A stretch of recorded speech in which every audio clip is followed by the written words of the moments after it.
Hey, what is up guys, GuitarRock here, welcome back to another counter-side video. Alright, today's video we're gonna summarize whatever that happened yesterday in the live encounter site developers notes for the KR server.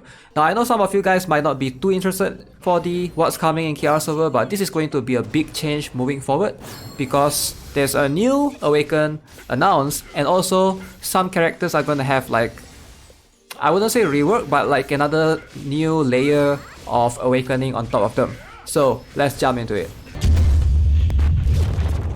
Alright, it seems that everything starts at about 8 minutes and 45. The entire developers notes or developers discussion was about 1 hour plus, 1 hour and 11 minutes to be exact. So as you can see, this is Xiaolin right here. Apparently she will have a new version coming soon, and there's two variations of this. Alright, so this is something called Rearm. The Rearm version of Xiaolin, you are required to 110 her, so you have to save a lot of fusion cores for that. As you can see, there's apparently two versions.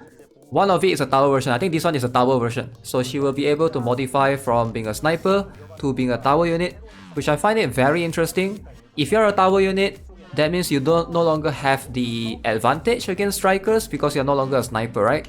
So that's something that I don't know how that will work, but being a tower, if she has range, it's going to be really interesting.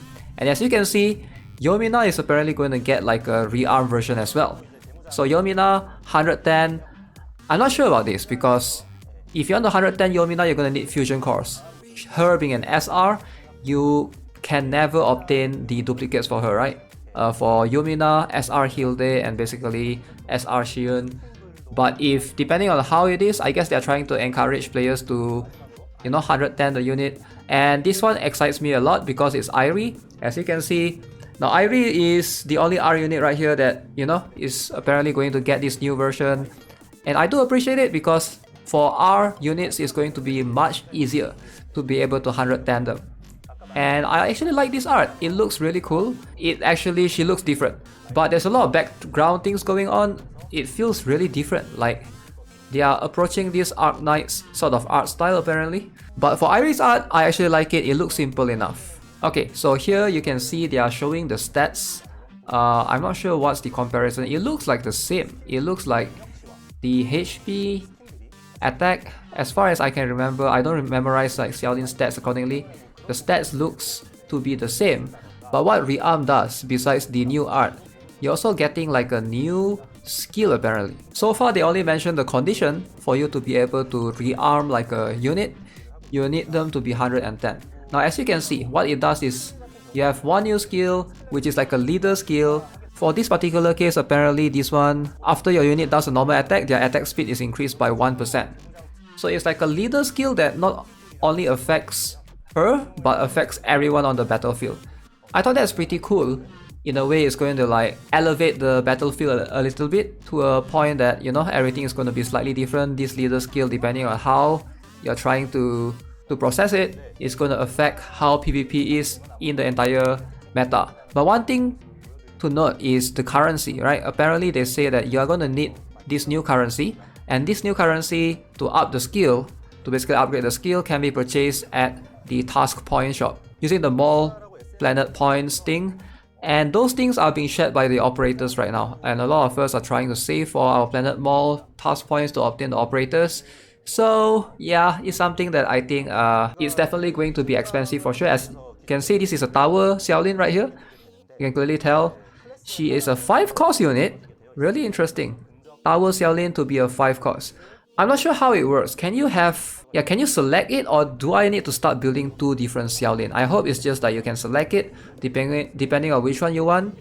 And you can see this Xiaolin has insane stats. The HP is 46,000. The attack is slightly reduced from 7k to 6k. Wow, evasion is just 0. But yeah, this tower Xiaolin is really interesting. The rest of the skills seems to be the same. Alright, a few other units that are in the works, including Elizabeth. They are trying to work out on hers as well. And apparently everyone's favorite, Esterosa. And I believe Laura as well, right? Laura as well, yeah. So these are the characters that are being reworked. I mean, not to say rework, but they are working on trying to get the rearm version as well. These are the first few to obtain those. Let me know what you guys think of all of this. Also, new awakened character is going to be Awakening Horizon. Alright, so if you guys don't know who Horizon is, I've already done a video of that. She's currently the latest mech character in KR server, mech waifu sort of. So apparently she's going to have an awakening soon, and it will come in around November. And we also, yeah, that's on the right, that's Awakening Horizon. On the left, that's going to be a new 5-star character. They also mentioned some new skins coming as well. Okay, and one thing that is going to be revealed in the story is a new Nanahara family member. Alright, so in case you guys don't know who Nanahara families are, it's the Chinatsu, Chifuyu, Ogami, you know, Nayuka, Minato, Sanae, that group. Alright, apparently there's a new character revealed from the Nanahara family. So this is just like a teaser sort of thing. You can see the shadow sort of. It looks really interesting, but I don't know, she doesn't have the... It looks like she doesn't have the generic Japanese outfit, or at least this one does. So I'm not sure, is this one person or two separate person right here? Maybe one of it is an operator. We'll see, we'll find out soon enough, I guess. Now, amongst other things that I mentioned, I heard something about Kim Chul-so getting a voice. So if you guys are a big fan of Kim Chul-so, yeah, Kim Chul-so is going to have his own voice soon into the game. So that pretty much sums up what was updated yesterday. Hopefully these new things will, you know, excite some of you guys again. Let me know in the comment section below, are you guys excited for any of these new updates? I mean, eventually it's going to come to our server as well, or maybe, you know, we never know, with Zilong Games, they might just throw this in during one of the patch or something. So yeah, as always, if you guys haven't already, subscribe to the channel, give this video a like, and I'll see you guys in the next one. Have a nice day. Goodbye.